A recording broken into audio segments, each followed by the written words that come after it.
आज का जो टॉपिक है वो है दुख, सैडनेस। आखिर हमारी लाइफ में सैडनेस है क्यों, या फिर ये दुख आ कहाँ से रहा है? अगर आ नहीं रहा है तो ये उत्पन्न कैसे हो रहा है, हमारी लाइफ में आ कैसे रहा है? तो मैं आज इन सभी चीज़ों के बारे में आपको बताऊंगा कि दुख है क्या और ये हमारी लाइफ में आता कैसे है। तो आज मैं आपको बताऊंगा कि ये जो दुख है इसे पहचाने कैसे, कि ये दुख है या प्रॉब्लम है, ये आपको समझाऊंगा मैं इन सभी के बारे में। कई बार क्या होता है कि हमारी लाइफ में हमारी जो सिचुएशंस होती है वो अनकंडीशनल होती है, जिसे हम समझ नहीं पाते हैं या फिर परख नहीं पाते हैं, जिस वजह से हम दुखी हो जाते हैं। कई बार हम दूसरों पर ज़्यादा भरोसा रखते हैं, तब भी हमें दुख का सामना करना पड़ता है। कई बार कोई कार्य ऐसे होते हैं जो नहीं होने वाले होते हैं, फिर भी हम ये उम्मीद रखते हैं कि वो हो जाएगा, उस वजह से दुखी रहते हैं। कई बार ये होता है कि लोगों से हम ज़्यादा उम्मीद कर लेते हैं और वो हमारी उम्मीद पर खरे नहीं निकलते हैं, तो इस वजह से भी कई बार दुख होता है। तो मैं आज आपको बताऊंगा कि दुख होता कैसे है और इसका छुटकारा हम कैसे पा सकते हैं या फिर इससे हम दूर कैसे कर सकते हैं। कुछ मेरे पास टिप्स हैं जो मैं आपको समझाऊंगा और टॉपिक्स जो आपको बताऊंगा कि आप इन वजह से दुखी हो रहे हो और इनसे आपको दुखी नहीं होना है। आपको इन चीज़ों को समझना है, दुख को दूर करना है, दुख में ही डूबे नहीं रहना, क्योंकि जितना आप दुखी रहोगे उतना आपके अंदर डिप्रेशन बढ़ेगा, आप डिप्रेस्ड हो जाओगे, जिससे आपकी मानसिक संतुलन भी खराब हो सकता है। इसलिए मैं आपको बताऊंगा कि इन दुखों को दूर कैसे करना है और इन दुखों के बारे में समझना कैसे हम, और इन दुखों को कैसे हम दूर कर सकते हैं। तो ये है सैडनेस। हम सैडनेस को कैसे दूर कर सकते हैं, सैडनेस को कैसे समझ सकते हैं। चलिए टॉपिक को शुरू करते हैं। मेरी पहली बात ये है कि आप हमेशा ऐसे लोगों के पीछे भागते हैं जिनकी आपकी लाइफ में कोई भी इम्पोर्टेंस नहीं होता है। कई बार हम ऐसे लोगों को इम्पोर्टेंस देते हैं जिनकी लाइफ में हमारी कोई भी इम्पोर्टेंस नहीं होती है। तो कभी भी दूसरे व्यक्ति को इम्पोर्टेंस मत दो, खुद को दो।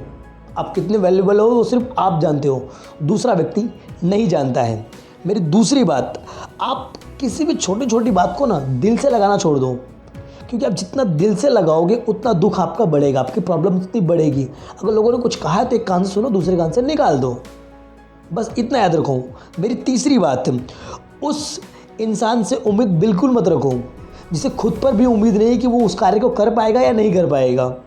इसलिए अगर उम्मीद रखना है तो खुद पर रखो, खुद पर ट्रस्ट करो कि तुम इस कार्य को कर सकते हो।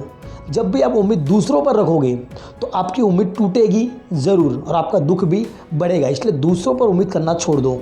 मेरी चौथी बात, आप करते कम हैं और सोचते ज़्यादा हैं, इसलिए आपके हर काम में असफलता प्राप्त होती है। इसलिए मैं आपको अब यही कहूँगा कि कुछ भी करना हो तो पहले करो, उसके बारे में सोचो कम। ज़्यादा सोचोगे डिप्रेस्ड हो जाओगे या डिप्रेशन हो जाएगा आपके अंदर, या फिर आप अपनी याददाश्त शक्ति को खुद ब खुद भूलने लगोगे दुख की वजह से।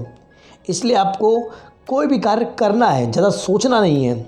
मेरी पांचवी बात, आप फ्यूचर के बारे में बहुत सोचते हो, बहुत टेंशन लेते हो और इस वजह से आप अपने प्रेजेंट में जीना भूल जाते हो, प्रेजेंट में क्या करना है वो तक भूल जाते हो।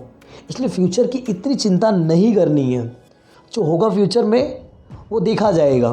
लेकिन अभी आपको प्रेजेंट टाइम पे प्रेजेंट को जीना है, वर्तमान को जीना है, समझना है और जो कार्य करना चाहते हो उसे करना है।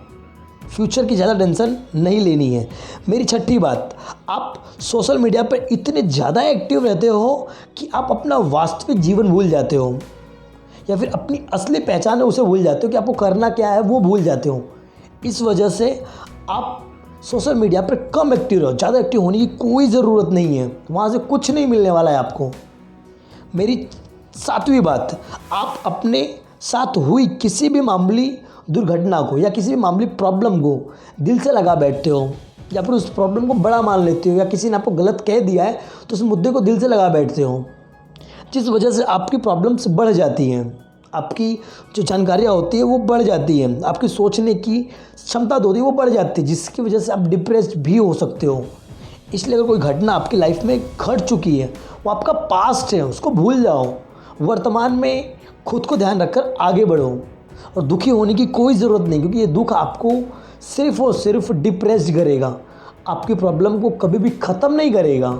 अगर आपके अपने प्रॉब्लम को ख़त्म करना है, अपने दुख को या अपने सैडनेस को ख़त्म करना है, तो आपको खुद ही समझना होगा और वर्तमान में जीना होगा, अपने आप को समझाना होगा कि आपके अंदर जो बिलीव इन जो पावर है उसको समझना होगा, लोगों को प्रूफ करके दिखाना होगा।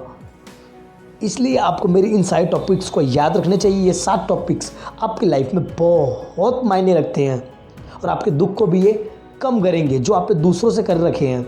बिलीव खुद पे करो, दूसरों पर नहीं।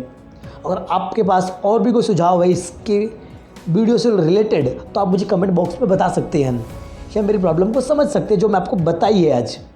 ये मेरी प्रॉब्लम नहीं, ये आपकी भी हो सकती है, ये आपका भी दुख हो सकता है। तो इस चीज़ को बिलीव करो, विश्वास करो। चलिए मिलते हैं नेक्स्ट वीडियो में।